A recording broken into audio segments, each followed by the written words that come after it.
Hey, what's going on YouTube? Today I'm going to show you my Stamina Warden, also known as Stamden beginner build for the High Isle DLC patch. This build is capable of pulling over 85k on the parse dummy with an easy beginner friendly rotation. As a part of the beginner setup series, I'll be focusing on a starting rotation and gear that are all easily accessible.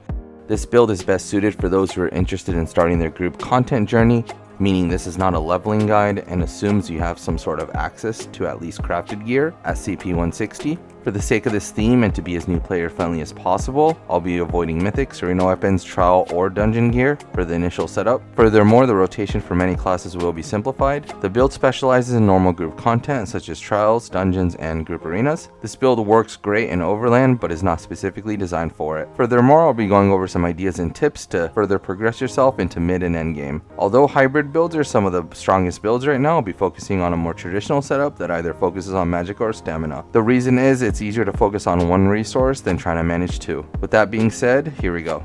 So starting off in the character sheet, I have 64 points into stamina and I'm running the Thief Mundus. So for this particular build, I am a Dark Elf. Other alternatives include Khajiit, Wood Elf, and maybe even Orc would be fine. So for food, we're going to be running Artaeum Takeaway Broth for content.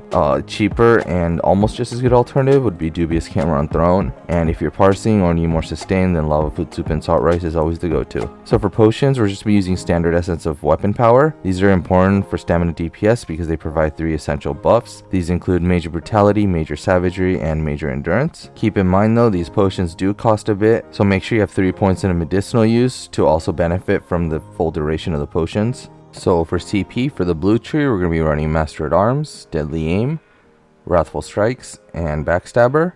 For the red tree, Boundless Vitality, Fortified, Rejuvenation, and Bloody Renewal. So for gear, we're going to be running 5 pieces of Hunting Rage with 5 pieces of Order's Wrath and 2-piece Night Mother. So breaking it down, we have a Dagger of Hunting's Rage and Nirnhoned with a flame damage enchant in our main hand, a Charged with a poison damage enchant on our offhand. On the back bar, we have an Infused Greatsword with an increased weapon and spell damage enchant. For the head and shoulders, we're running 2 pieces of Night Mother, 1 in light, 1 in medium, both traded in divines with max dam enchants. On the body, we have 5 pieces of Order's Wrath, all in medium, in divines with all max dam enchants again. And for the jewelry, we have 3 pieces of Hunting's Rage jewelry, all bloodthirsty with weapon damage enchants. So for skills, we'll be running Subterranean Assault, Cutting Dive, Deadly Cloak, Rending Slashes, Growing Swarm, and Wild Guardian, Stampede, Carve, Winner's Revenge, Barbed Trap, Netch, and Wild Guardian.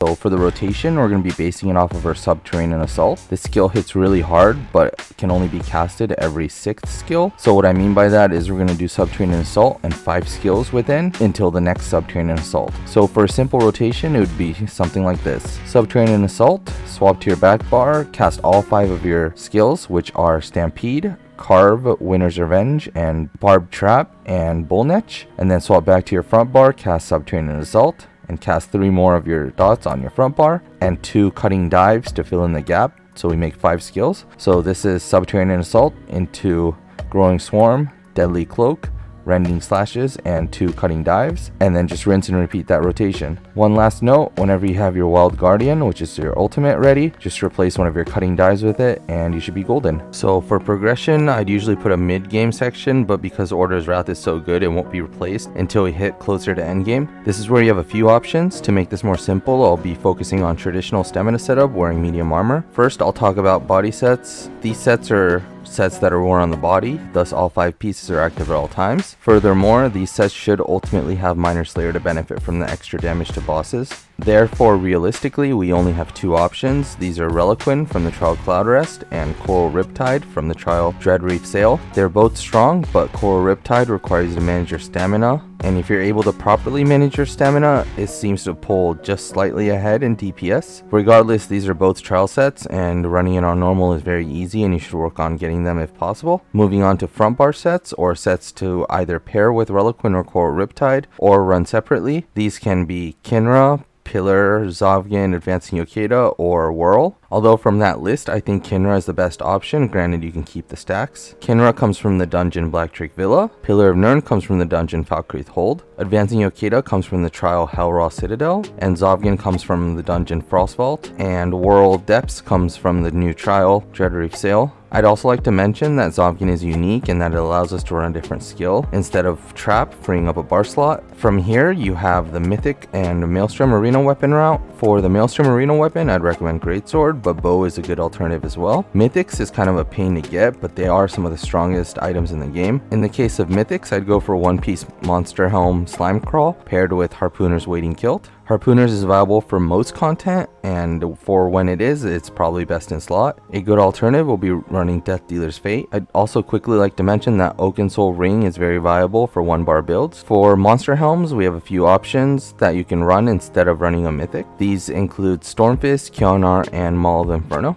So closing thoughts, first off, if you don't like running two-hander on the back bar, you can run a Bow. I'd substitute Stampede and Carve out for Poison Injection and Arrow Barrage or Endless Hail, depending on whichever one fits your needs better.